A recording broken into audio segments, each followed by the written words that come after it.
Hey everyone, welcome to Ben's Experience. In this video, I will show you how to create a subdomain and install WordPress on Hostinger. Once you're inside your Hostinger account, go to Websites from the top, click on Dashboard next to your website, and now to create the subdomain first, just go to Domains, then hit Subdomains. For my subdomain, I will give it the name of blog, and I will create a custom folder for this subdomain to keep things organized within my files. Let's call it blog.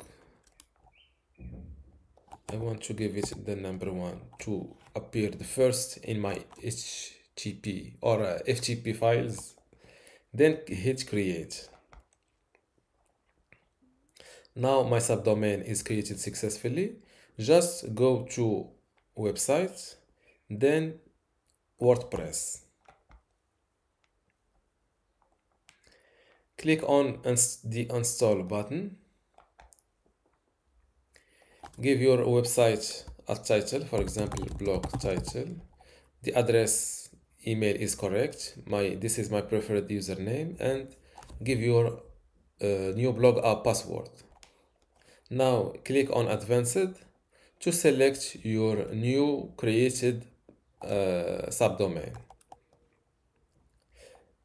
After that, click on the next button. Select your WordPress version, and I recommend you to always use the latest one. Select your site language, and the same thing with the PHP version. Then click on install. To access your new built WordPress on this subdomain, just click on this link. And as you can see, I have my WordPress on this subdomain called blog.